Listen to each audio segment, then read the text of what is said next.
think so. Okay. Good afternoon, Good Mr. Cummings. Thank you for having us here at First African Baptist Church in Savannah, Georgia, on Pleasure this Sunday, June 28, 2015.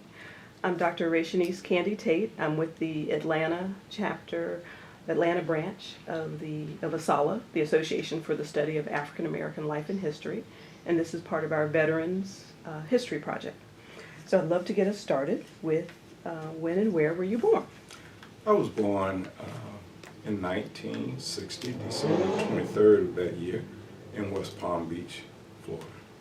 Okay. And who were your parents and what were their occupations? My father His name? My father's name was Charles H. Cummings, Sr. That middle name was Henry. And my mother, Louise Dell Cummings. My father, at the time, while we were in West Palm Beach, he was working for the water company. My mother has always been a housekeeper, a housewife. Okay. When I was 6 months old, we moved here to Savannah, where at that time my father started working in the banking industry, and he worked his way up to actually a branch manager. So, are you have any siblings? Yes. Their yeah, names, yes. and did anybody serve in the military? Yes. I am number 5 of 6 boys that my parents raised.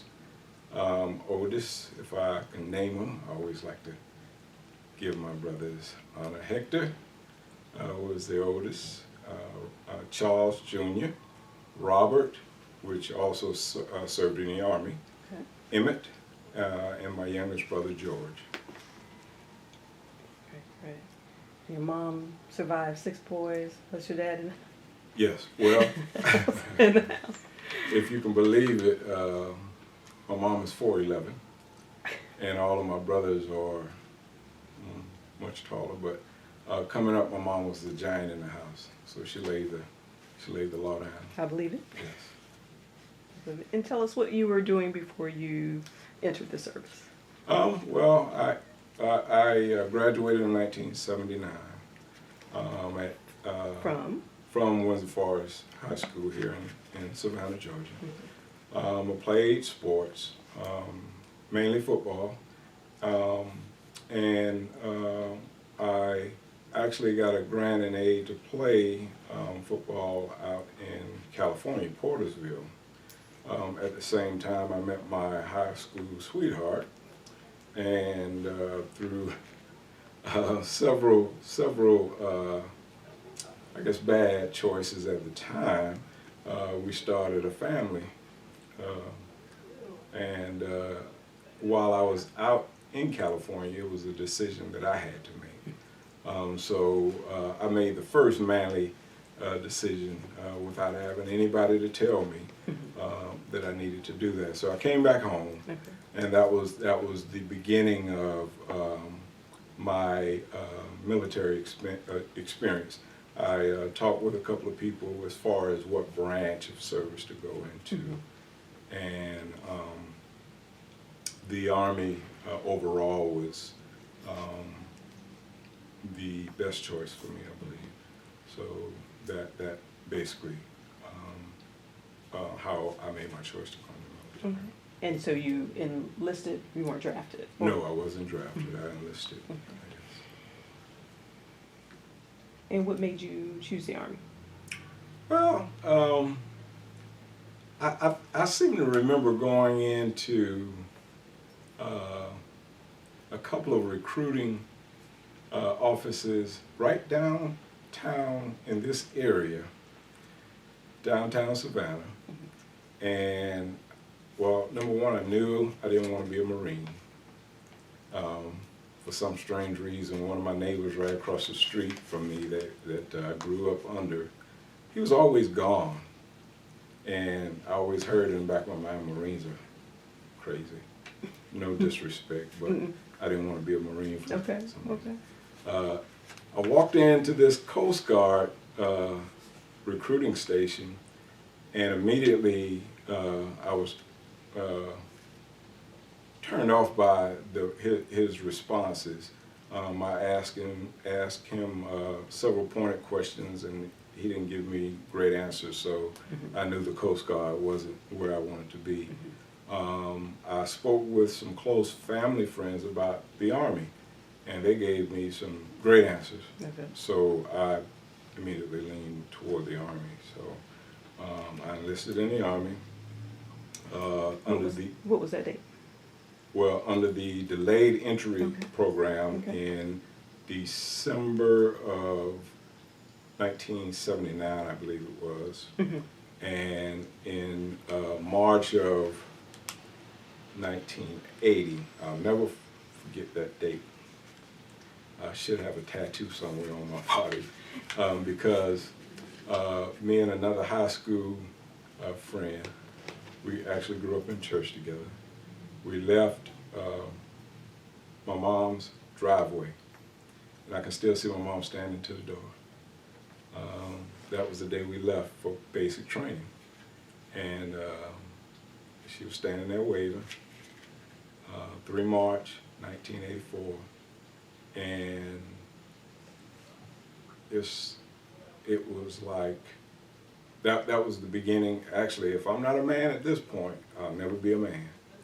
And it was the beginning that we shipped off. Where we left Savannah, we went to Fort Jackson, South Carolina for the physical. Then we were shipped out to Fort Knox, Kentucky. And when we got off of that bus, it was shock and awe. How so?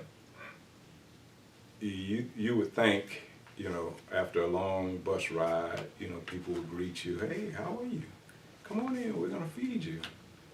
Give you a place to stay, we'll wake you up, and Show some good Southern hospitality. good, down home Southern, get off of that bus. We don't care nothing about you. Get over here, So that was like I said, shocking. Rude awakening. That was my indoctrination to the Army.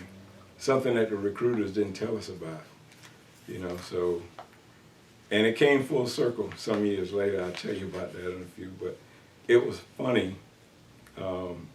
Now it's funny that you can laugh, but at that particular point, it was horrifying, to someone that never strayed too far away from home or his parents or whatever. But after a couple of weeks, when you started to figure things out, you kind of understood why. And, they were singling out the weak from the strong. Yeah.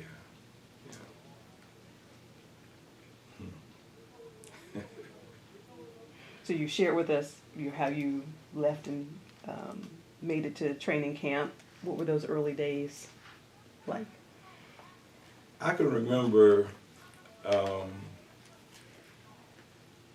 my drill sergeants. Good cop, bad cop kind of thing. Drill Sergeant Driver and Drill Sergeant Ruffin. Drill Sergeant Driver was I think he was probably maybe 5'7". Drill Sergeant Ruffin was probably 6'2". And Drill Sergeant Driver was the bad cop. Drill Sergeant Ruffin was the cool cop. He was the good cop. And for some reason, Drill Sergeant Driver would always pick on me. But I was a squad leader. They chose me to be a squad leader. But he always gave me attitude for some reason. I could never do anything right. But again, after a few weeks, I understood what he was doing. He had to put more pressure on me because I was a leader. And over time, I understood the principle. The leader is always going to get the most pressure. The piece of coal gets the most pressure before it turns into a diamond. Great analogy. Yeah. Yeah. So,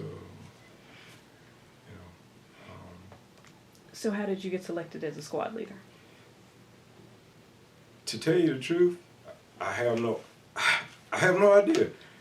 Cause I mean, I've always been the type of person that I love to just be reserved. If I could hide, I'll hide. I'll be helpful, but I don't like to take the lead unless I have to. So to answer your question, I cannot truthfully answer. Okay.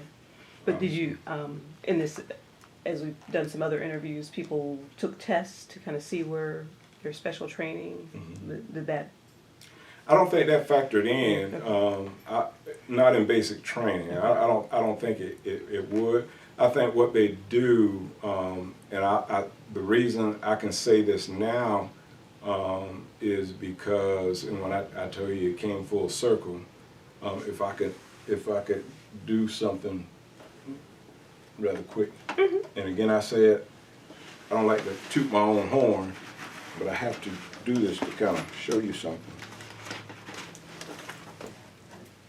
I'll show you this.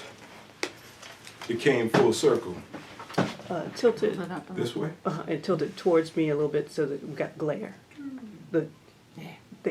Yeah. Now, that round brown is what they call a drill sergeant hat. After, I guess, 2-3 years in the military, I was selected to go to the drill sergeant academy. What somebody saw in me, I have no idea. But I went to, I think it was an 11-week course, and it taught me how to lead, of all people, infantry soldiers. Now, I'm an admin guy. That was my special training when you asked that question. Why am I going to Fort Benning, Georgia, when I was trained in how to run an office, how to type? Yes. Right. Why am I going to Fort Benning, Georgia, home of the infantry, to train infantry soldiers? Well, this is another part of my training. You have to learn how to listen, and you have to learn how to. Do you have it? Yeah, that's good. You have to learn how to love the people that you're surrounded by. These guys, I think this is, where am I in this? This is me right here. Okay. But all of these guys are infantry soldiers. All of them are enlisted, except this young guy holding the guidearm. He was our supply sergeant. All of these guys knew everything there was to know about infantry fighting tactics. They had to pull me through. So if it wasn't for them, there was no way that I could make it. So I said all of this to say, in another, to use another cliche, I guess it takes a village.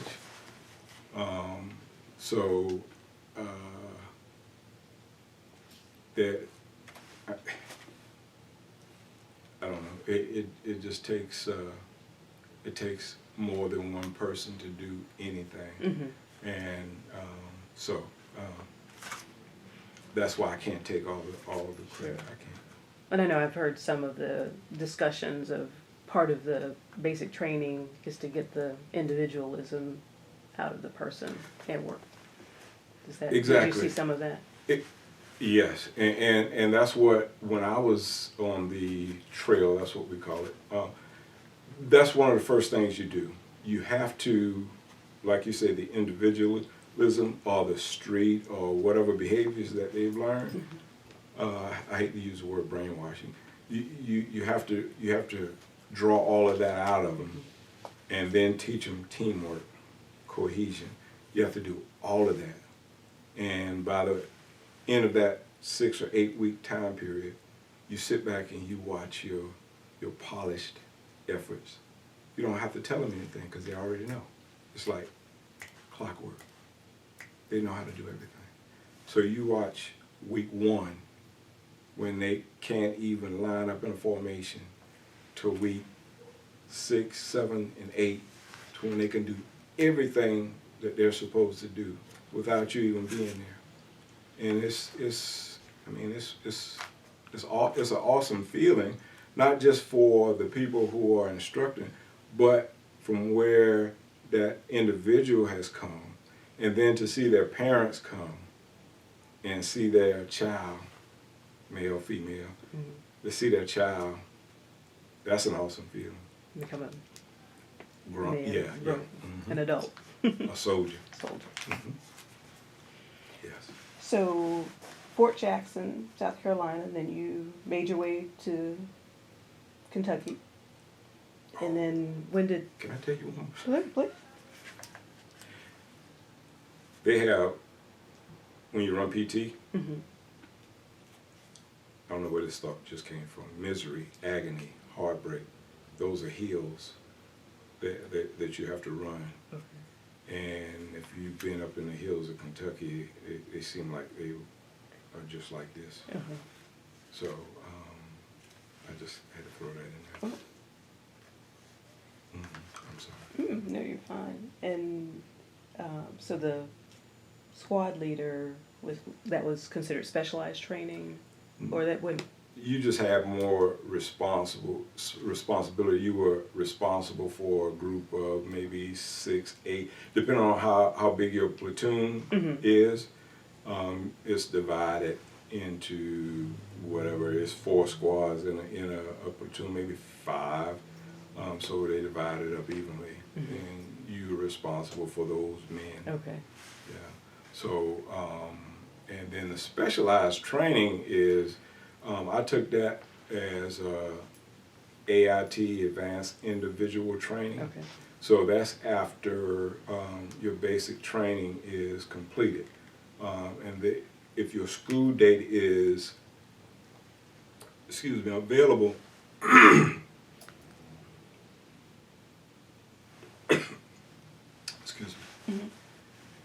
if your school date is available, Do you want us to stop? what you want me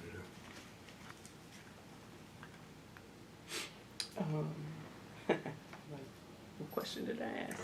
Um, We were talking Specialized training and the advanced. You said the advanced individual training. Something came. Yeah. Afterwards. So you begin your specialized training right after your basic training. So, and that could be in the same location, or it could be at another installation. And that's where you basically fine tune your skill. So if you go into the Army to be a spy, you may go up to Virginia or somewhere else, and that's where you fine tune your skill. If you want to be a cook, you go to where the Army Cook School is, and they teach you the Army's way of doing that. So that's the specialized training. Or a marksman. You learn all those skills. My individual specialty training took place in Fort Ben Harrison. So because my initial training was in Fort Ben Harrison, any advanced training that I took, I have to go back to that same location, and that's basically what I did. Where's Fort Ben Harrison? Fort Ben Harrison is Indiana. I'm sorry. Okay. Yes. That's actually, I'm not sure if Fort Ben Harrison is still open. At one time they were talking about closing it, but it was the Army's finance, centralized finance center. Okay. It was still open in 1994, right before I got out of the military. So, Okay. yes, ma'am. And so where, timing-wise, you mentioned something about delayed entry, and so Yes. you've been going, So this started in 79. 1980, 80. basic training. 80, let's see, 80 to 82. My first duty station was, if you want me to go into that chronology, 80 to 82, I was stationed in Fort Benning, Georgia, home of the infantry, out on Kelly Hill. And that unit was the 197th Infantry Brigade. And because of my MOS,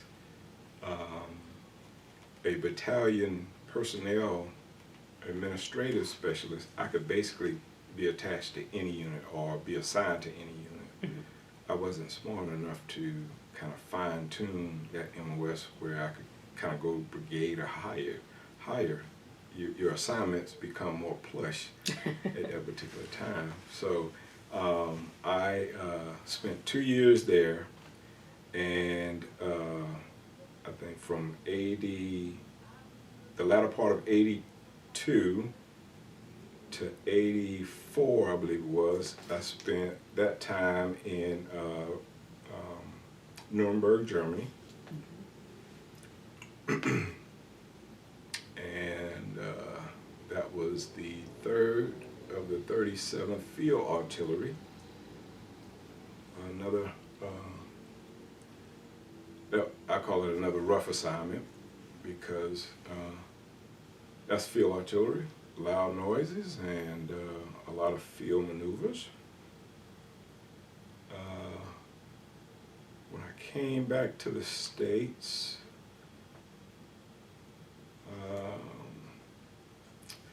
spent 2 years at Fort Stewart, Georgia, which is in Hinesville, Georgia.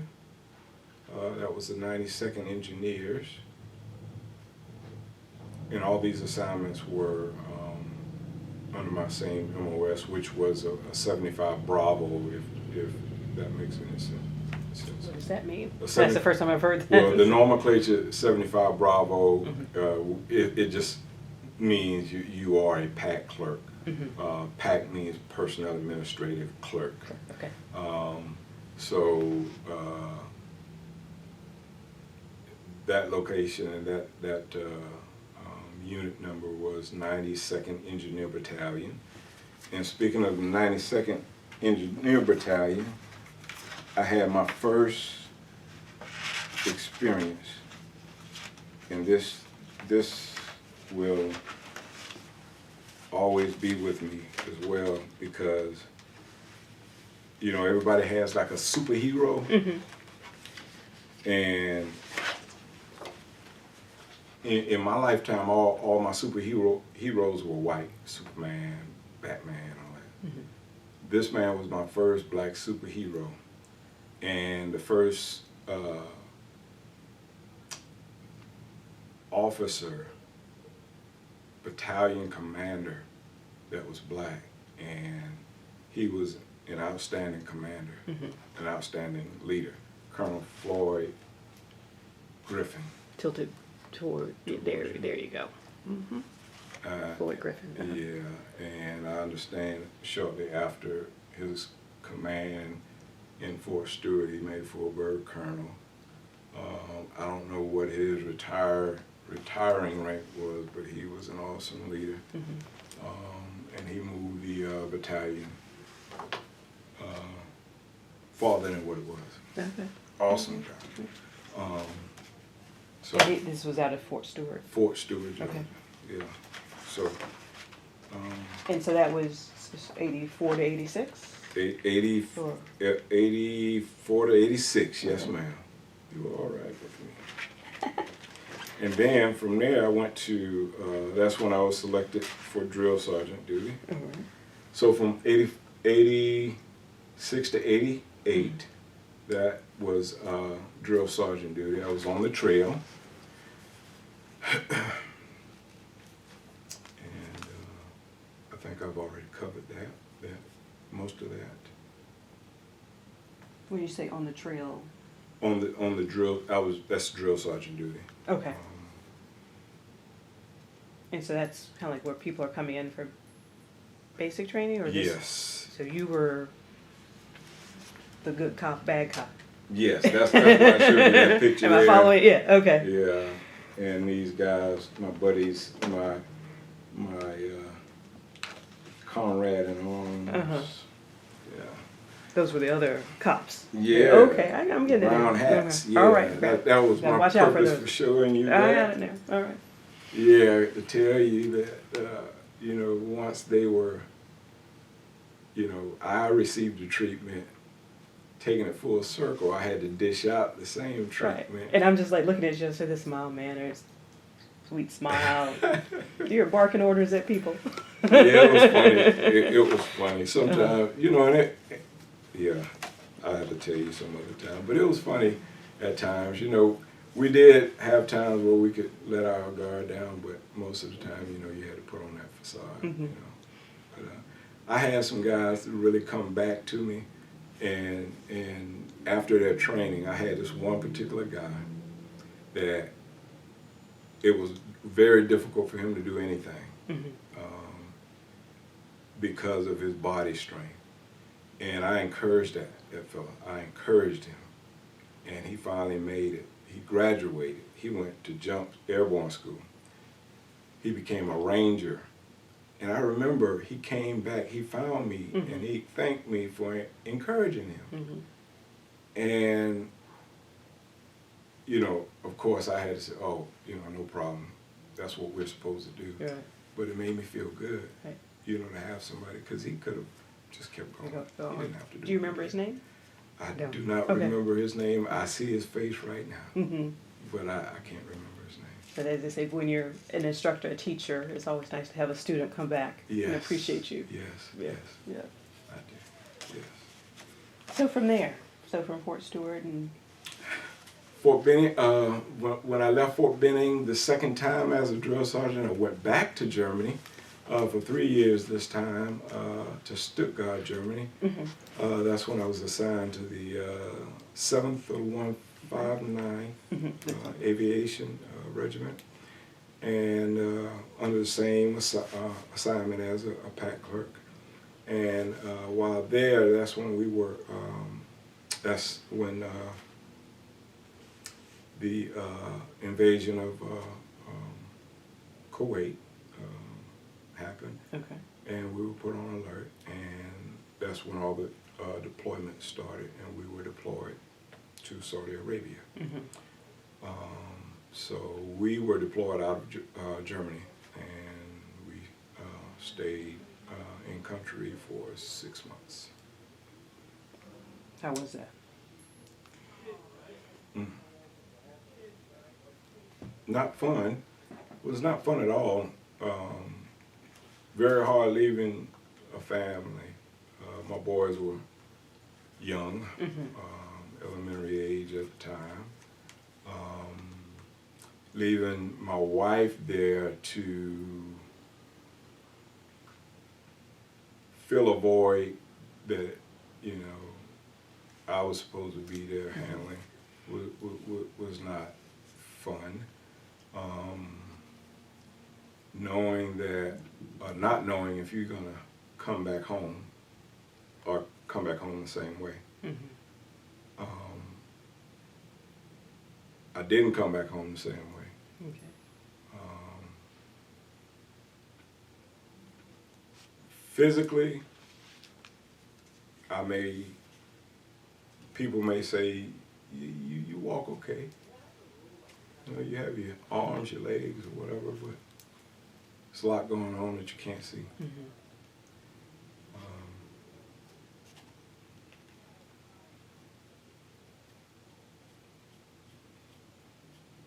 That's all right. Take your time.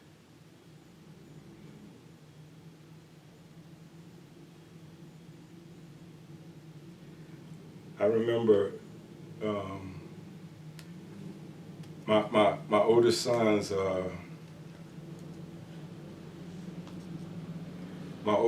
birthday is January the 17th. Mm-hmm. That's the day the war started. Okay. So we were in our we had to dig fighting positions. And the way things panned out, I was in a fighting position with one of my other squad members, which happened to be a female, and she was very nervous. And we got word, First Sergeant was coming around saying a Iraqi tank brigade just broke through the lines and they were headed this way. Now, I don't know why they told us that. I don't know if that was just to put us on high alert or what. Now, we've got Claymore mines, which is an explosion device, set out. We've never did that before. We've always just had M60 machine guns, our personal M16s. We had anti-tank mines. I mean, we've got everything that we need. They gave us the alert to go to MOPP 4. I mean, that's full chemical gear. So while we're going to MOPP 4, she starts to have a panic attack. So I'm calming her, I'm trying to calm her down and talk her through each step of MOPP 4 at the same time. Now, that's incredibly hard when you're dealing with your own issues. So, like you said, you hadn't been at MOPP 4 either. well, first step is put your gas mask on, your protective mask, as I say. So that was fine, but you still have to go through 3 other steps. And she was, oh my God. Oh. So I finally got her to the point, telling her it was going to be okay. So once I realized what just went on, and I'm thinking, today is my son's birthday. And we stayed out in that hole in that temperature, I think it was 5 or 6 hours that day. So that was like, welcome to Kuwait. Welcome, here we are. This is what we're gonna have to deal with. Another situation, we burned. One fella set our tent on fire. I'm sitting here telling him our heater, pot-bellied heater, the carburetor was sticking. I turned the gas supply off, and I told him, leave it alone. Just let the fuel burn out, and we'll take it outside. He kept bothering, son, leave it alone. It's a little plate on it that you can flip up. He walked by it and he flipped it up, and the air got into it and whoosh. So I had to get everybody out of the tent. Little things like that adds to your anxiety level. All of that's in me, because we got everybody out.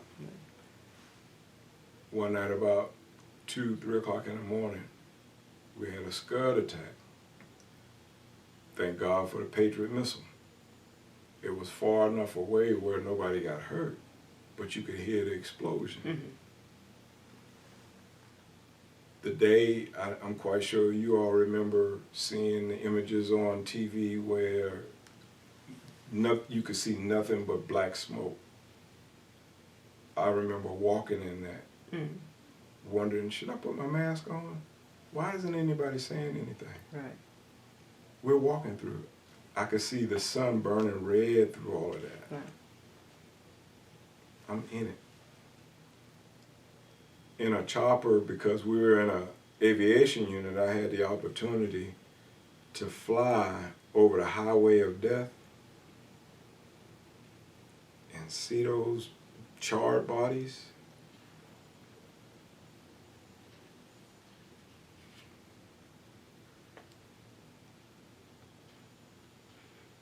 Crazy. How many men and women were you responsible for? Roughly? 8. Okay. 8. And so was the lady that you're speaking of, was that the only female? No, it was Yeah, she was the only one there because the other one, she didn't deploy with us. Okay. So what was the sense of having a woman in? I mean, I had to deal with it, Mm-hmm. and really in that MOS is commonplace. So Mm-hmm. And there were other females in the unit that did not have a problem. Mm-hmm. You know what I mean? Particularly that moment, That moment, she just had that panic attack. You don't lean one way or the other. It's a job to do. You do it. Mm-hmm. You know.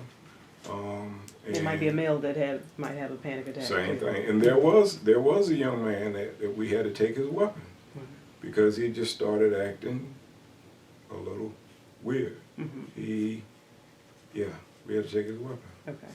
So, like I said, it swings both ways, and you really don't know. Right. So just the tension of war and being out there at that time. And you really never know until you get there. And so with your family, were they in, because you mentioned, so they were in Germany or they were in? In Germany. So they had been going with you to the various places up to that point, but then when you had to deploy out of the. They stayed in Germany. They stayed, okay.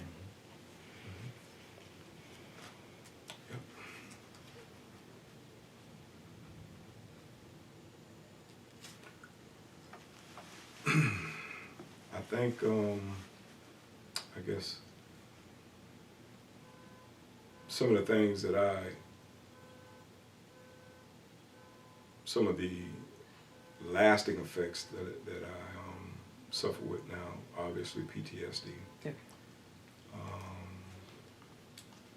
Depression,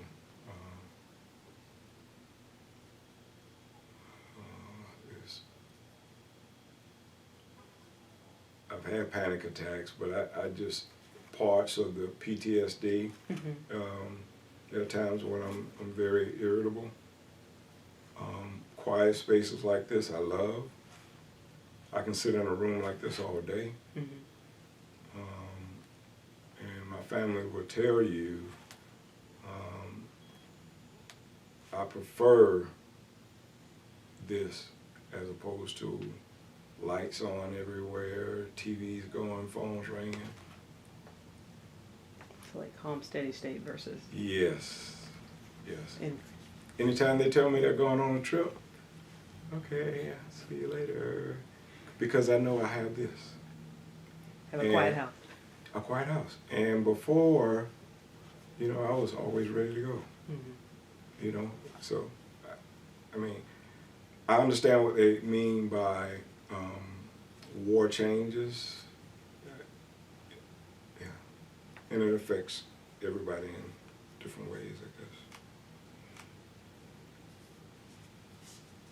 So where you mentioned the highway of death, I mean, was that a specific, or was that a specific place, or is that kind of something? It was a highway. It was a highway. I would liken it to Highway 16 coming in or out of Savannah. That people were trying to escape for their lives, and the Iraqis were saying, if my memory serves me right, that the Americans killed all the people, and the Americans were saying the Iraqis, vice versa. But all the cars were burnt because of the bombing. I mean, the people were in them, charred. I mean, you could see. I mean, just like I guess like an atomic. Like a nuclear explosion or whatever. I don't know what you call it, but you could actually see the people in the vehicles burnt. And so this is Operation Desert Storm. Nice. The Persian Gulf War. Persian Gulf War. And you mentioned the desert and the temperature. What? Well, we stayed in excuse me, we stayed in Tent City, which is actually a place. I've never seen so many tents. Tent City for about maybe about a week and a half, 2 weeks to get you acclimated to the heat before we moved out. That gave you enough time to familiarize yourself with your surroundings.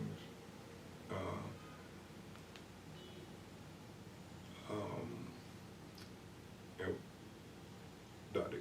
Tate, can you ask me that question again? That's one of my symptoms. Oh, no problem. I was asking about the temperature, and so we were getting to. Yes. I'm sorry.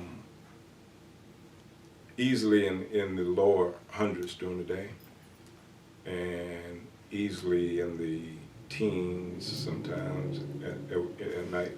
I say in the teens, but it could drop in like in 30s, 40s. And the reason I say I could vouch for that, I can remember one of the first times going to the shower stall at night, and it's not supposed to be this cold. I mean, it dropped like that as soon as the sun went down. And from that night on, I was ready. I was okay. I knew how to handle it, but just the temperature swing from hot to cold. And another thing, you learn how to eat pretty fast, because a sandstorm will come at any moment, dust storm, whatever. You learn how to eat what's on your plate. Whether you like it or not, just get it down. Yeah, I mean, you know, and that was then. Now they probably have nice buildings, you know, but we had a lot of our meals were eaten outside, you know, just on truck hoods or whatever. So we've come a long way since then. So you were for some of the first to be deployed, or kind of what was the time? Well, I think we were some of the first. We fell out of the 7th Corps in Europe.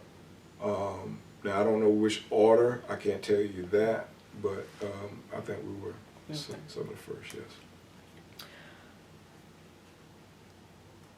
So we've talked about some of that's a kind of a different war from when we talk about front lines.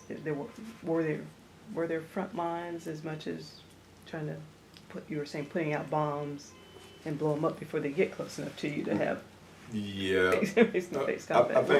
I think the standard operating procedure is if you set up a fighting position, that's protocol. That's how you set up a fighting position. So that's basically, you do that anyway. Front lines, you're probably going to do that and a lot more. Early warning devices, all of that. You know. Now the front lines, if you were in an infantry unit, which if you remember, I believe that war only lasted about 16 hours, I think. These guys were on the move. You know, the air war started, then the tanks started rolling. You know, these guys were on it. So this isn't just Army. So this was the whole Marines, Air Force, Army. Coordinating all branches. It was, General Schwarzkopf, General Colin Powell. They were on it. I think that was the best fought war ever. Why did we stop there? I have no idea, but you know, I was happy to go home. Go home alive, you know. Right. Yes. And what about you? So you know, you're in those tense situations. You're a leader, but did you develop friendships or camaraderies? Yeah. Share some of the good stuff. Yeah. You know, when you have to live that close to anybody, you have to give and take. But one of my best buddies. I call him, we call each other brothers from another mother. Okay. His name is Ricardo Pompa from El Paso, Texas. His nickname is Tex-Mex. And I mean, you're talking about a good friend. You can't find a better friend. And we were, I think, almost instantly good friends when I came on board, because he was already in the unit when I got there. And it took us a minute, just probably about a day or so, you know, checking each other out, you know. And after we did that, we clicked. And from that moment on, you know, he looked out for me, I looked out for him. His family, you know, my family. And to this day, you know, we lost each other for a minute, but when we found each other, it was that connection was right back. Living in the tents is funny because it's kind of like a big brother, little brother situation when you're home. A comedy show in a way. It's something always funny going on in the tents. You know, you have to do things to break the monotony. Right. You know, if you don't have a card game, you know, what do you call it? We call it the dozens. But you know, you know, it's something to make each other laugh.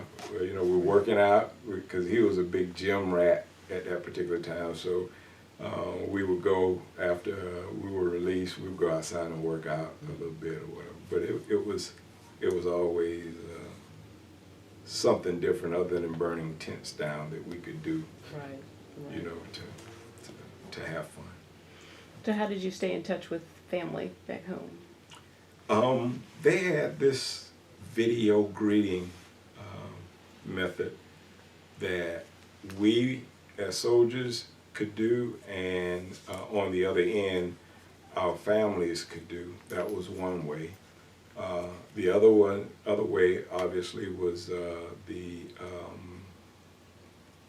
mail. The method is lost to me now. But we could send free mail letters anytime we wanted. And then they had phone banks that we could go to. I believe that was once a week. They would take us down to the phone banks, and we could talk for about 10, 15 minutes. Free, or were you having to call collect? Free. Free, okay. And in the mail, did you write letters, or? Yeah. Okay, so you wrote. Yeah. I tried, to tell you the truth, I tried to keep my letters to a minimum. I would probably maybe write once, twice a week, because I knew if I got too focused on home, I would lose my focus on where I was. So I tried to keep it at a minimum. Yeah. And but folks at home, were they sending you care packages? Yes. Yeah. Care packages were always good, and we weren't stingy or selfish because everybody shared what they got. Cookies were always good, especially the ones that were like the ones we had earlier. Oh, okay. I didn't get them. So. There's some homemade cookies, chocolate, oatmeal raisins, some of the good ones. And then, now this video greeting, that's new to me. So what did that involve? The video greeting, it was like a morale and welfare office, and what it was comprised of was like they would put your family on video, and they would say, "Hi, this is so and so from Nuremberg, Germany, just calling to wish Sergeant so and so a happy birthday or whatever. We love you and we miss you. Hope to see you soon." Something like that, you know, whatever you wanted to say. So, and then on the other end, you know, of course we had to we couldn't break military bearings, so we would say, "Hi, this is Sergeant Cummings calling from somewhere in the desert. Just wanted to wish my family and everyone back home Merry Christmas and Happy New Year." Mm-hmm. So this was kind of at the holiday. Yeah, something like that. Gotcha. And then they would also play it on the local news as well. So. I remember seeing those. Yeah. I watch mine every now and again whenever I run across the VHS tape, and that looks so crazy to me now. Looks so crazy. Funny. Yeah. So now, so you mentioned recreation, working out, playing the dozens in the tent. Did you have opportunity to go? Well, I don't know if there was socializing in Kuwait, or did you go into have off-duty time? Leadership discouraged us as much as they could from going into the local towns, but it was kind of hard to do that because a lot of times at our level, battalion level, we had to take reports and things to other headquarters. Mm-hmm. So from time to time we would stop at a restaurant, get something to eat, or a roadside market. They would be selling souvenirs or whatever. So we made a couple of stops. Now every now and again they did send us on like an R&R day, and we would get to go swimming or just relaxing or something like that. We did that a couple of times. So what was the culture, or going into town to deliver reports? Then you stop at a restaurant. What did you think about the city, the food, the people? The food was good. The people, you really had to stay on guard, because you really, depending on where you went, you really didn't know what you were getting, or what reaction you were going to get. Right. Yeah. Because you're in uniform. Definitely, yeah, with your weapon and everything. Really, you didn't know. Now, would I do something like that today, with today's climate? Definitely not. With all the suicide bombings and IEDs, and I would never do anything like that today. But at that particular time, it was another day in time, and it was more lax, but no. And what years? That was 80, 81, I believe it was. I think it was 81. Oh, okay. When you were there. A long time ago. And so did the war end, and were you already back stateside? No. Or tell me about that.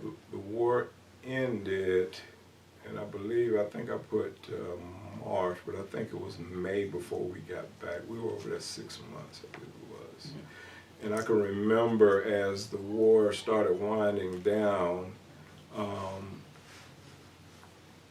we started packing up our equipment and shipping things back. And then we started moving locations. Mm-hmm. We moved, when we got there, we had to move several times. On the way back, each time we moved, each move got better. So, we even had a concert. I remember that. I can't remember who came, right. But I remember. I said, "This is nice." We slept in this big open dome. I think it was King Abdul City or something like that. Mm-hmm. Riyadh City, I think it was. Okay. This nice, huge, open bay stadium, I think it was, and it was kind of like a tent city without the huge tents, but it was really nice. We stayed there, and then we went back to, it was another location, I think it was. Memory's kind of fading around that, But we finally flew back. We flew back home to Frankfurt, I believe it was, and from Frankfurt to Stuttgart. I think we had to take a coach line. I remember getting off the bus at Nelligan. That's where I was stationed, Nelligan Barracks. So once we got there, of course, you know, they had the big celebration, balloons, and all of that. Nelligan Barracks is... Nelligan Barracks is each town where a military barracks is, or a military post. Because it was in Germany. Okay. If the town was Nelligan, that was the name of the military post. So Nelligan Barracks was where I was assigned. So yeah, we got off the bus, and I remember when I got off the bus, I looked at that picture yesterday too. I thought I brought it, but I had some dark shades on, and I can remember just having this blank stare when I got off the bus. And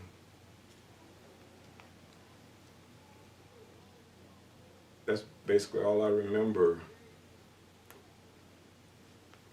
I remember seeing everybody, but it was like a blank stare. It's kind of like I was in this trance, and I've been in a trance for years, so it was a part of that decompression aspect of it. And so you're there, your families Yeah. there at that point, so you're able to reunite. How did they receive you? I mean, of course, you know, my kids ran up to my two boys, ran up to me, Did you recognize them? well, you know, they were. It was funny. They were definitely coming. Yeah, let me show you this. Let me show you this picture right here. That's hold it up. That's my oldest son and Tex-Mex right there. Oh, okay. When he got off the bus. So my oldest son right there, you know, Got his that's Julian. red and white striped shirt, his American flag. So you know, as he immediately recognized Ricardo Pompa, so he ran up to him. I don't know who got off the bus first. I don't know if I got off. Obviously, it had to be Pompa getting off first for him to run up to him first, you know. But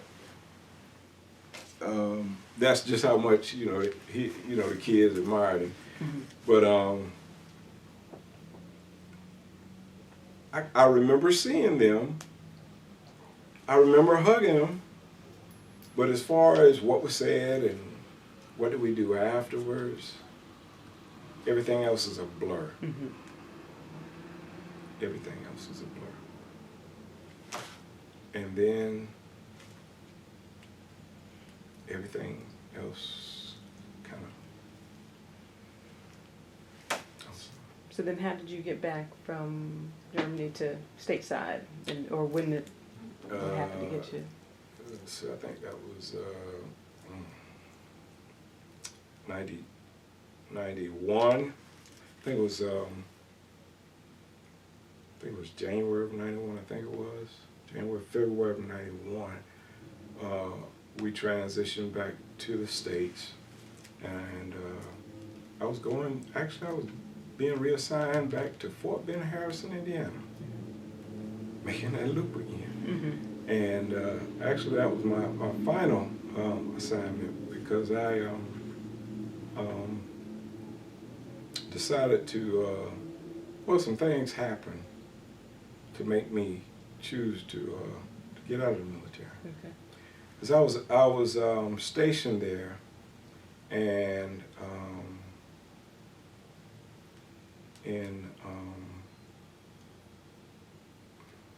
I can't remember when my brother died, but my oldest brother, Hector, Mm-hmm. I was in a class in Fort Bend Harrison, and I got a call. They called me out of class, and I had my wife's brother staying with us up there. He was on the phone, and he said, we just got a call from Savannah saying that your brother, Hector, passed. He had a heart attack at work. And I said, oh, okay. He said, I need you to come on home. So anytime, this is where the training comes in, the military training, and what I feel the difference between certain people, that agony switch didn't kick in right then. Mm-hmm. That, you know,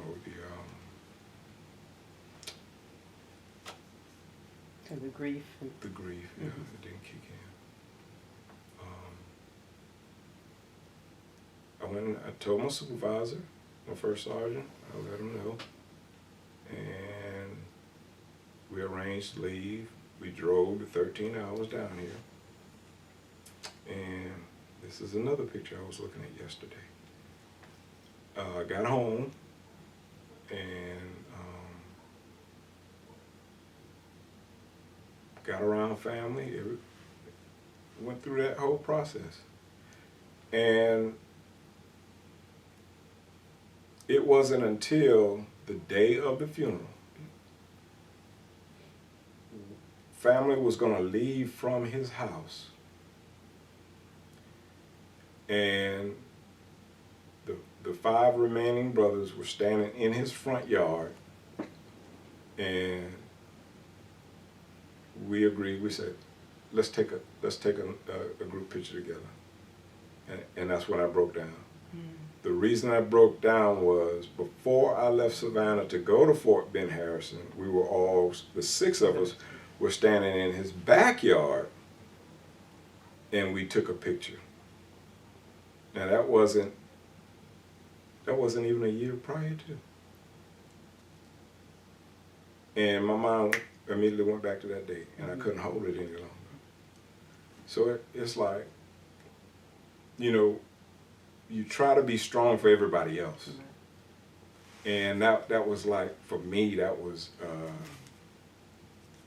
that, you know, that straw. Mm-hmm. So yeah, I don't.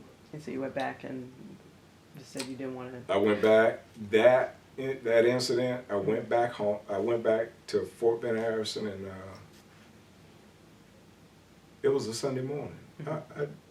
I just woke up, looked at the ceiling. I just lost all ability to want to do it anymore. Okay. And they came out with a they call it an early out program, early separation. And it was a little bonus they gave me. Mm-hmm. And it was 14 years I had. And I knew if my brother was living, he would have told me not to. Okay. I thought he probably would have beat me because he was the disciplinarian. Oh. But I did do that. I stayed out for, I think, 3 years. And I came to my senses, and I went back into the Air National Guard, Air Force Air National Guard. Mm-hmm. I needed 6 years to retire, so I enlisted for 6 years. And I've got, as far as the military is concerned, I've got a full 20-year retirement. Okay. So I did that, you know, to satisfy a goal. You know, it may not have been the most opportune, mm-hmm. or the, you know, for everybody else, but it was for me. I felt like I needed to do it. And you mentioned your brother, one of the brothers, was in this service as well? Army? Robert. He was Robert in the was Army. in the Army. So were you all, did he decide to do something similar, or were different times? Or? You know, I thought Robert was in the military a whole lot longer until we had a conversation late last year. I think he only stayed 3 years Okay. and got out. But it was right after Vietnam, and he stayed in at that time, and then he went back to school. Okay. So. Okay. Mhm. And I'm gonna back up a little bit. Your kids were in Germany, so were they in school there, taking in German schools, No. or the U.S. U.S. based? U.S. schools, but they had German friends. Mm-hmm. One family in particular adopted us, and they are awesome. And as a matter of fact, the Biebers were their names. And as a matter of fact, Sasha Bieber right now, they still are in contact with us. Sasha is a world traveler right now. Okay. Matter of fact, if he's not in the States somewhere right now, he may be in Egypt or somewhere. We're Facebook friends, so he's always somewhere. But he, when the kids were young, he was maybe 2 to 3, well, maybe about 3 years older than my oldest son. Mm-hmm. But he took them under his wings, and he did everything they did. They did everything he did, showed them around town, Mm-hmm. you know, took them to his friend's house. I mean, it was awesome. You could not ask for better across the hall neighbors. Mm-hmm. So we were adopted and cared for. Okay. Yeah. Yeah. So that was bad. Now, how are your kids? Do they like to travel, or how did they feel about their international experience? Yeah, I think it helped. My oldest son, Julian, he will go. He will go. Mm-hmm. My youngest son, he was kidding a couple of months ago. He went for his birthday. He went up to New York. He wanted to see a Knicks game, so he went to New York, and then he went somewhere else. He said he was joking with his brother. He said, "Yes, I'm a world traveler like you now." So yeah, my daughter, oh, man, whenever her and her mom goes, you know, it's like they're packed 2 weeks worth of clothes just for like a week. So they like to go, and I love the silence, so, you know, it works out for me. Yeah. They go. Mm-hmm. And did you tell me your daughter was ill? Or- Yes, okay. my daughter has lupus, systemic. Actually, my wife has it as well, and I have lupus as well. Okay. So, you know, I think it's a blessing because it could be worse, but it opens up doors for us to be able to help other people, you know, Right. and help educate other people as well. And was your family a member of First African Baptist? Or My wife's family, Okay. long time members, and the reason I was raised in a Methodist church. Christened in a Methodist church as well. And because my kids were practically raised in First African, I moved my membership over here. So, yeah. So how did they treat religion, or how were you able to worship or practice when you were in Kuwait?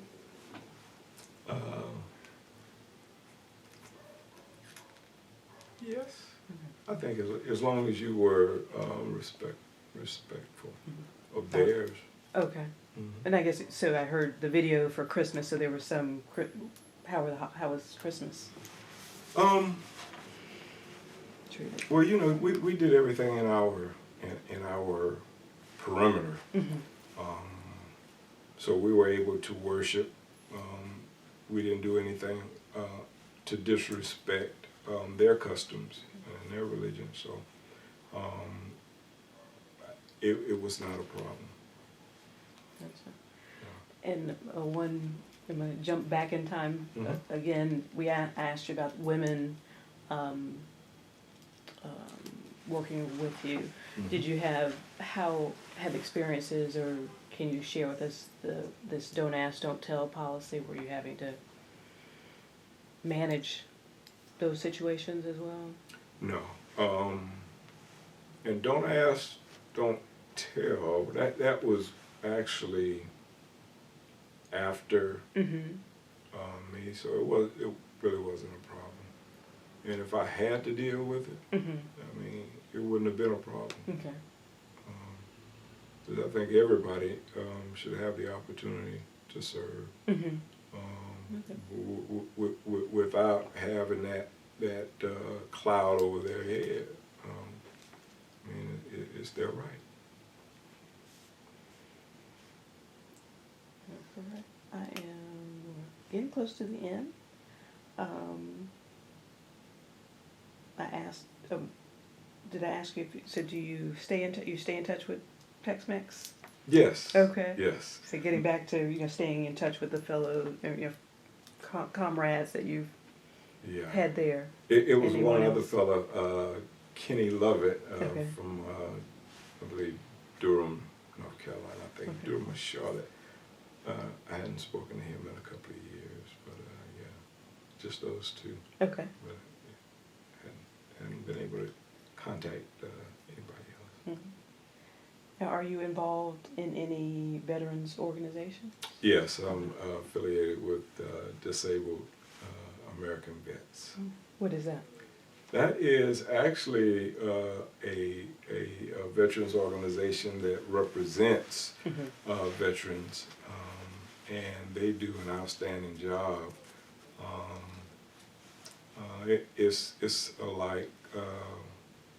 It's similar to I would say in my mind just went blank.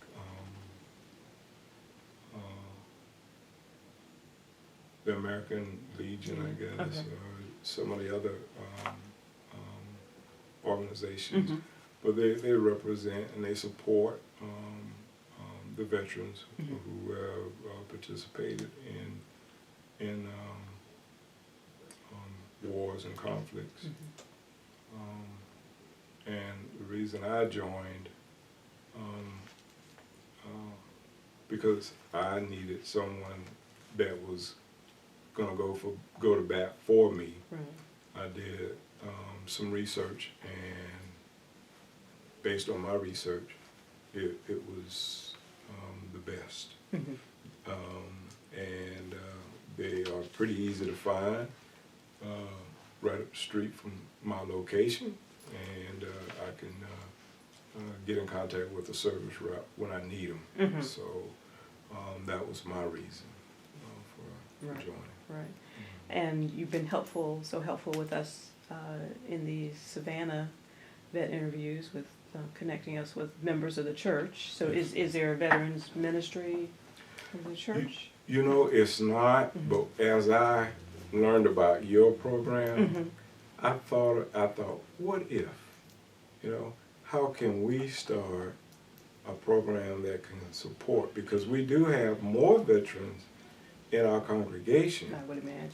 Yeah. And I asked a few more that didn't get back with me for one reason or another, but I would love to start a program or ministry like that if I could have it. It's an ongoing project, so we won't be here just this one Sunday. Well, I hope not. And what have you done since you left the military? Well, get us from Germany back to Savannah. Once I left the military, I was home for about a month and a half, and I thank God for my youngest brother. He works at the power company, and I just happened to be walking downtown thinking that he was up in a bucket truck working on a power line, and I called out his name, and it wasn't him. but it was one of the supervisors. So I went over and I talked to him. And the guy said, "Man, I know your brother, and he's a great guy." And I said, "Well, I was kind of looking for some work." And he said, "I talked to." He said, asked me what I wanted to do, and he said, "I'll talk to. I know a supervisor. I'll talk to that fellow for you." So it was kind of like a chance meeting. Right. And when the job opened up, they interviewed me, and I got the job. And 17 years I spent with Savannah Electric and Power, and it turned into Georgia Power. And at 17 years, because of an old military back injury, I was trying to jump out of planes. That injury. You're supposed to stay in the plane. Yeah, that back injury forced me to retire early. I would probably still be working at the power company right now. But because of that, I had to retire. And what I'm doing now is I go into the local middle schools mostly, and I mentor young boys mostly. Of course, I spend a huge amount of time here at the church. I do a lot of the same things here, wherever I'm needed at the church. Pastor can find me and he puts me to work. So that's basically what I do. I find retirees are busier than people who work. I'm learning that. I felt really guilty the first month or so. Every morning I woke up and I would tell myself, I really need to be doing something. I'm supposed to be working. And now I ask myself, I thought I was retired. I'm supposed to be able to watch TV, hold a remote in my hand, and but I work all day now. So I guess. Man, there to go. Yeah. I have some reflection questions, but you still have some things in your bag, and maybe are these awards? Oh no. So share.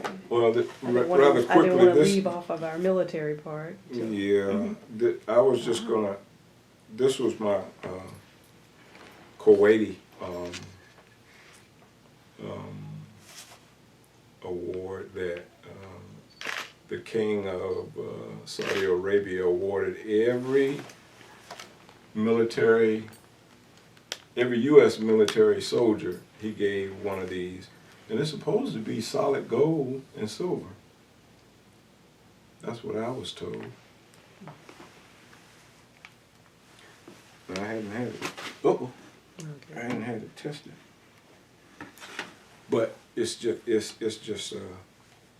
And so this was so the U.S. was helping the Kuwaitis. Saddam Hussein crossed over the border, and we had to go tell him not so fast, buddy, go back over there. And I just wanted to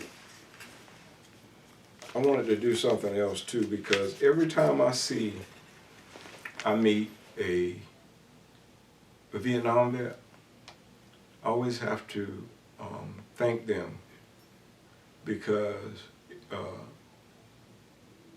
a lot of what they did, they didn't get nearly as much credit, respect, homage is what a lot of the veterans are now getting, and a lot of the Vietnam vets are just getting what they deserved years ago. So every time I meet one, I shake their hand, and I thank them for paving the way for what they allowed me to do. Yeah. And I was in the I just want to thank them for that. And I was in the VA about 2 weeks ago, and I was waiting on my appointment, and I was looking at older gentleman right across from me, about the same distance as you, and we normally wear our caps, showing veteran of World War, and I had to look. He was a World War II veteran, and I had to get up, and I said, "Sir." They salute him. I said, "Sir, thank you so much." And I said, "You are the first. I have to shake your hand." And I told him, I said, "My dad was a World War II vet. And I've never seen another World War II vet." So I had to thank him the same way I did the Vietnam vet. And I want to show you a picture of my dad. Is that your father? Oh, That's my my goodness. dad. Yeah. Now, And so he was John Cummings? it's Charles Henry Charles Henry, okay. Cummings. I've got so many memories, but he didn't talk. Okay. He didn't talk at all about his military. Time. But I've got all his records. And I want to do some research. He was stationed, he went in the military at Camp Blanding, Florida. It's right out of Stark, Florida, where he was born. And he went over to Europe.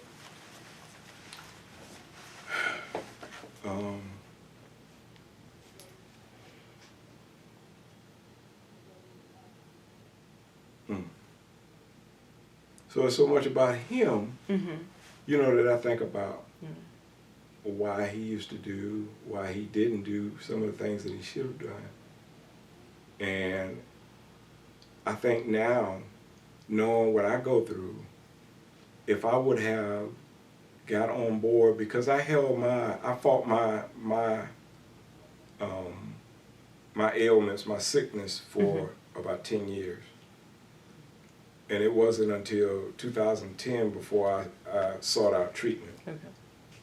My dad died in 2008. If I would have known before he died, I would have made sure he went and got his benefit. Right. Because I know he suffered from some form of PTSD or something. I know. Just from what I know now. Right. What you had.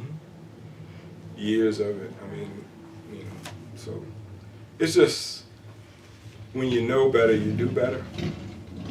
So I know, every veteran that I can help now, and Brother LB, Brother Black, they will tell you. Right. When I saw them, when I found out that they were veterans, I pulled them to the side and told them, "This is what you need to do. Let's go." So are you getting your benefits? Yes. Okay. If you're not, let's go. And there's some other guys in that same building that are dragging their feet. And I'm asking myself, why? You were there. You need to get some, if they are due to you. It's owed to you, yes. Say again? I said it's owed to them. Right. I mean,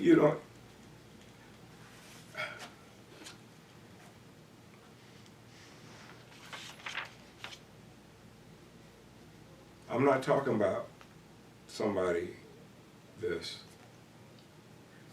acts a little weird. I'm talking about somebody that really went through. I've got another Desert Storm veteran that's a deacon, and I've been trying to get him to start his process for 2 years now. But it's a process.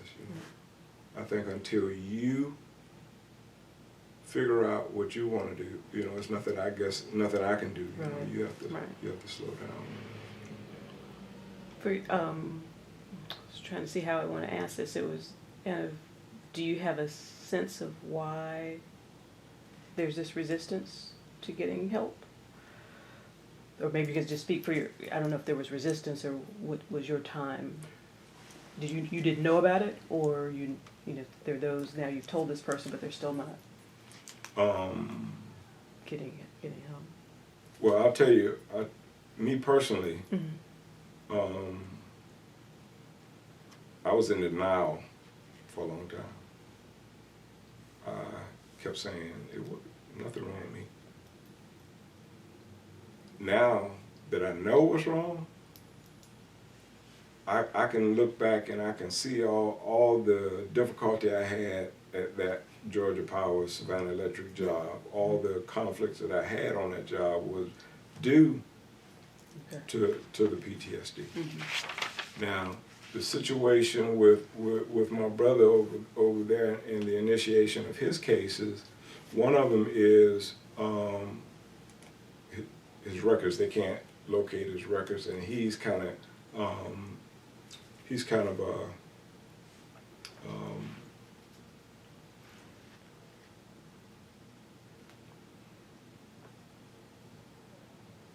mystified, I guess, as to why they can't find him.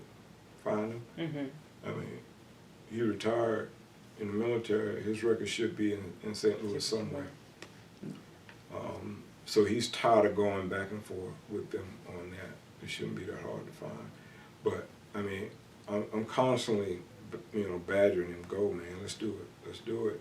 Even his mom is saying, "You need to be doing it. You need to be."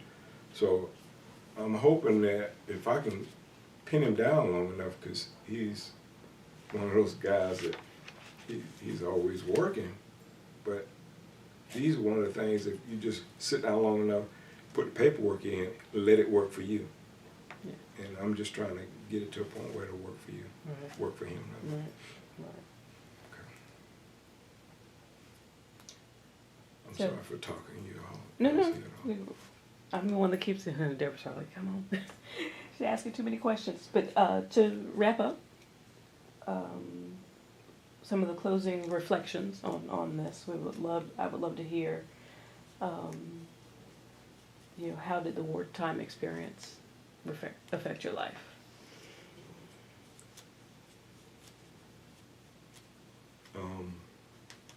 Naturally, it really opened my eyes. Number one, it made me hyper vigilant. I am super safety conscious as far as security is concerned. In my house, the last thing I do every night,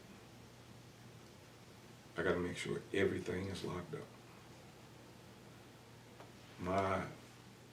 My daughter and my wife, for some reason, they love to keep the keys in the okay, sounds like somebody else I know, in the deadbolt lock.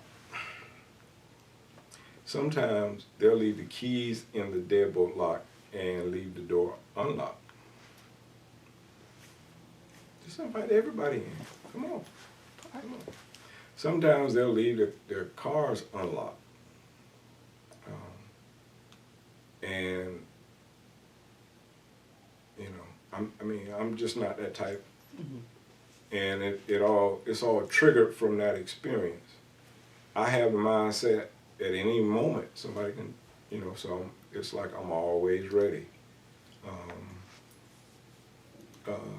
Lights. I have floodlights around my house now. At one point, I didn't care. It could be dark outside. That street light over there, is all I need. But now, and when that motion detector goes off and that light comes on, I'm looking. I live on a corner. So, if I hear a noise, I get up and I'm looking at that side door. Even if I hear somebody walking by talking, I'm getting up. So it's kind of like I'm always trying to be aware. Always. Those are the differences.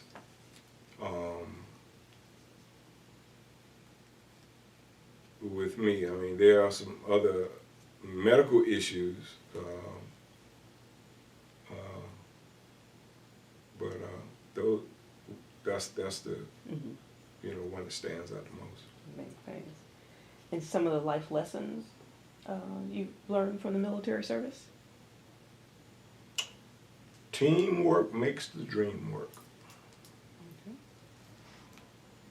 That's number one. You can learn something from anybody. I learned a lot. I can be stubborn in a lot of ways, but when you allow yourself to just sit and listen, I had a conversation with my daughter. She's 23, and I really had to sit and listen to her. And she taught me something about relationships a couple of weeks ago. Did she know that? I thought she didn't, but she did. It made a whole lot of sense. I mean, does she know that she taught you something? Oh yeah, I had to tell her. Okay. I had to go back and tell her. and the way I told her was through a later conversation that I had with her and her boyfriend. And so it was a teaching tool for them and an accolade for her. I said, a wise person once told me, that kind of thing, so I've still got a lot to learn, but you can learn from anybody. And I think those are a few of the things that I've learned since walking away from that phase of my life. Yeah. Military. So how has your military service impacted your feelings about war and military service, or military in general? Well, I think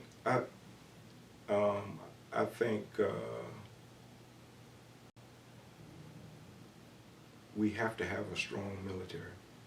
That's a no-brainer. Okay. Because? Well, in order to be free, or what we deem free, we have to have a strong military. We don't need a strong military to go just because of one reason or another and invade a country unjustly.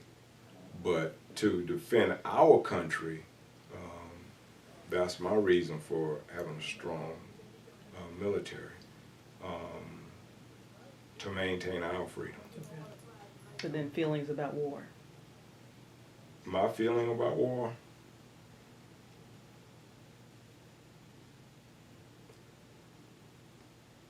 I don't particularly like the mental, the physical, psychological result of it. And what it not only does to the individual that endured, but what it does to the loved ones, the family, those around that individual. And lastly, what message would you leave for future generations who might view this? I wrote something down, and it just flew off into space. Maybe that's where it should have been. It's not in your cheat sheet, in your notes? It may be in this. Is it at the very bottom? Yes, that's the last question.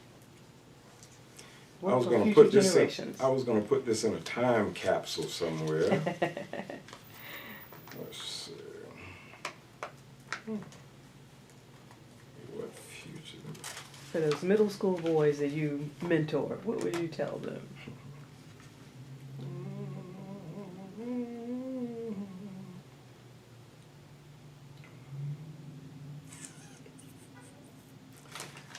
I don't know. I think I can't see what I want to see, but let me just go from my heart.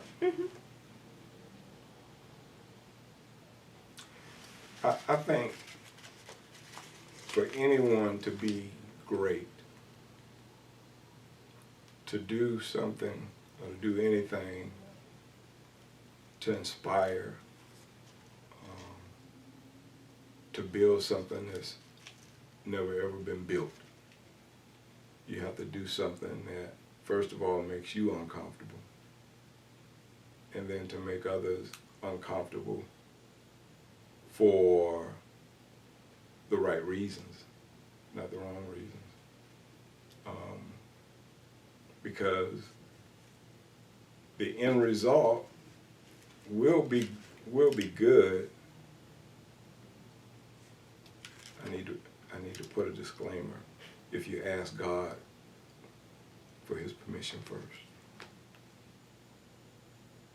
And as long as you have God in the mix, there's no way that you can go wrong. There's no way that you could have the directions, you know, in any other language that you could misunderstand. Whatever your dream, whatever your vision, it'll come out right. Mm-hmm. So I think I wrote something down in one of my journals. Dare to dream, dare to have a vision that nobody else sees. Because if it's your vision, you should be able to reach for it, grab it, then run with it. Words to live by. Amen. Well, thank you again. I appreciate running into you as you were volunteering at the Savannah Convention Center back in November when I was down here for the Historic Preservation Conference. Yes, ma'am. And that conversation led to I've got pictures of an organ. I said, oh, my aunt's an organ player in Atlanta. And as they say, the rest is history. Yes, so forever connected. As I mentioned earlier, you know, God doesn't have coincidences. It's just him remaining anonymous. Amen. So it was meant to be. Thank you. Amen. Thank you. Thank you. Thank you. Sister Deborah, did I get them all? You got a burning question over there? I do have. Okay. I do have one. Yes, ma'am. Okay. You mentioned a son and a daughter. You have the two children. I have three. You have Two three. sons. Mm-hmm. Okay, two sons. Two sons. And you also mentioned that you work with young men, Mm-hmm. in particular. And I'm wondering, are any of your children leaning towards a military career, or would you, say discouraging words, or have they kind of looked at what your career has been like? I'm just kind of curious about your children. Mm-hmm. You know, it's funny that you bring that question up, because that was one of the thoughts that I had last night. Mm-hmm. When I was going through some of the pictures, some of the records, and I ran across that group picture that I showed, and my second son came to mind. And I asked the question, why didn't any of my kids, well, my oldest son did join the Air Force Reserve. We were in the same unit together for a little while. Oh, okay. So he did have he did have a little Taste of it. Yes, he was actually an aircraft mechanic. So now, why didn't my youngest son? I think he probably saw the harsher, the more difficult sides of me, and probably did not want that for himself. Mm-hmm. I think when he was growing up, he saw me always gone, and that had an impact on him. I can remember, see, when he was young, that's when I was on the trail, and I was always gone. Mm-hmm. And I remember where we stayed in government housing, right across the street or across the road was this daycare. And I can remember one day which I didn't have too many off days, but this day I was off. And I walked him across the street to that daycare, and he didn't want me to leave. He said, I don't want to go today, Dad. Can you take me back with you? He was so, I mean, we were like that. Now, this was before my daughter now. We were like this. So he was so happy that he got a chance to see me. He just wanted to spend time with me, and I ended up taking him back. We spent the day together that day. So, it was that kind of connection. I mean, we didn't see that much. I saw them, in the morning when I left. I had to, I went to their bedroom, and when I got back home, it was 10, 11 o'clock at night, and they were in the bed again. So, it was that kind of thing. So I think that early impression let him know this is not the life for me. So, but I'll say this right now today. I need to have a picture. I need him right in here right now, because if we were sitting side by side, you would say, you guys are twins. we have so much in common. We have a little business that we run. It's kind of like the storage wars thing. We buy and sell storage units, and then we sell it or whatever we do. But it's fun because now, once again, we're spending quality time together. After all these years, it gives us another opportunity to spend time together. So, wow, you made me remember that, Priceless. yeah. So when I think of things like that, any opportunity I have to spend time, it's good. You're going to make me cry in here. No. Did you mentioned journaling? So was that something you did in the military, or is that something you're doing now?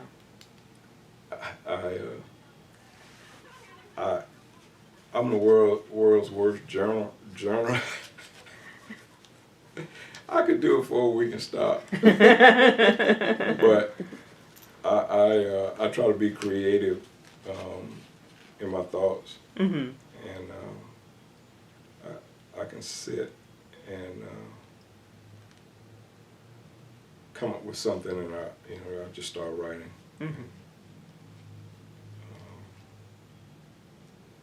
I'm kind of like a weird thinker at times, but when I let somebody else read it, they're, wow, where'd you get that from? Because I don't know where it came from other than him, But that's basically how. But something that started after retirement, or were you doing that in Kuwait? I think it started after retirement because I think it gave me more time to just kind of settle down. Yeah, just kind of settle down and just kind of release some things. Because for a long time I didn't have talking about low self-esteem, and I still to this day I have self-esteem issues, but I try to channel them in several different ways. So Well, I have, and just because you said, and I'm like, I can't believe that self-esteem issues, because we have a little Facebook thing, and I see you in your bow tie, nicely dressed you. In nice dress shoes, and I said, so this is a man that likes to dress, very outwardly, very confident personality. thank you. Where did the bow ties interest come from? Just stepping out, because I never thought I could do it, and just last year. The interest kind of struck me, and there was a few guys, one in particular, one of the deacons, I started watching him. I said, man, this guy is a nice dresser. If I can wear a bow tie. So I bought a couple of them and kind of picked up my own little style, what to match it with and everything. So once I started doing that, everybody started calling me the bow tie guy. I was like, wait a minute, I try to still be subdued and everything. So anyway, I'm a thrift guy, thrift store kind of guy. Everybody thinks I stay at the malls and all this kind of stuff. Everything except my shoes are from the thrift store.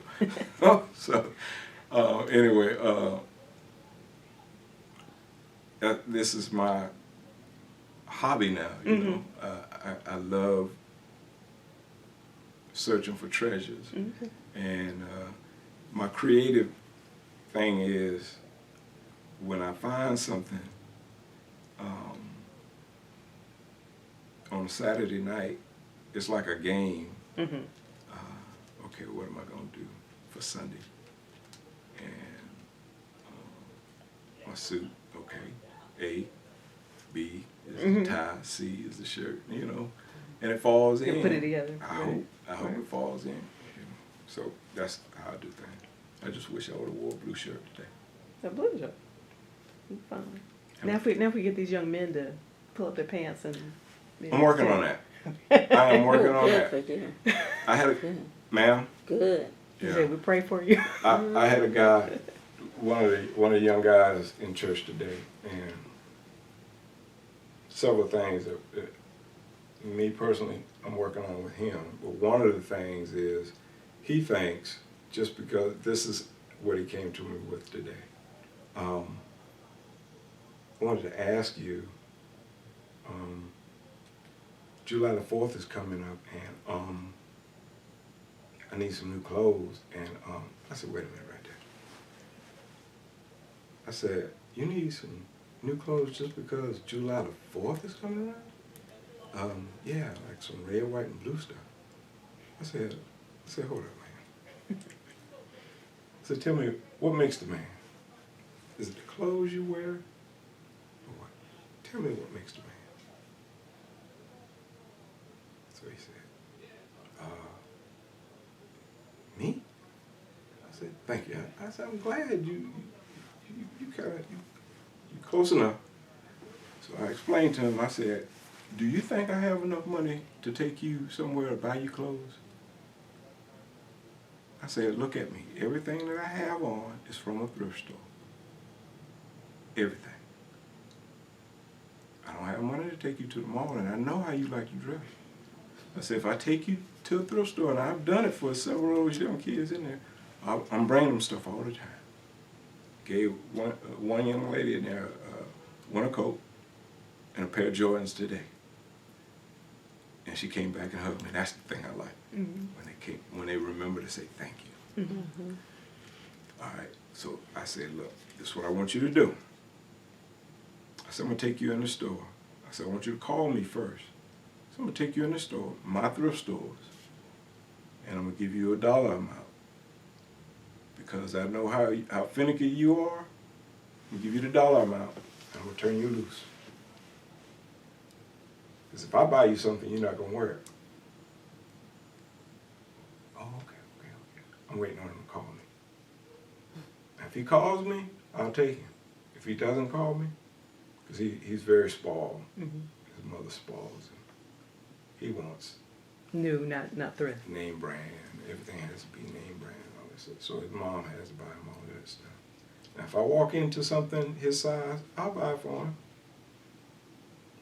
But 2 years ago I bought him brand new, me and one of the youth pastors that just left here, some brand new LeBron James tennis shoes because he brought his grades up in school. Right. We promised that. He brought them up. We got them for him. But because we did that, now he thinks, okay, I got a rolling bank over here. But it's little things like that, and it spreads once because this kid is going to say something to the other kid. Sure. But, you enjoy doing it. Sure. But they have to learn that money doesn't grow on trees. Amen. And they have to work for it. And it's not a printing press or so. Yeah. Right. And use that credit union that you have here. Amen. Amen. Teach them to use that credit Credit union. That's, Amen. That's an amazing thing. But they to want have you. it right there. That's right. They want you to put your money in their account. First teach them how to earn it. Earn it. Then show them how much To to save spend, it. how much to save. Mm-hmm. Or the other way around, how much to save, and then how much is Spend. left to spend. To And then spend. how that spendable amount also has to be broken down into Sounds categories. good. Amen. Thank you. We're gonna, to close up, we're gonna take a picture with the flag, you and I, so you could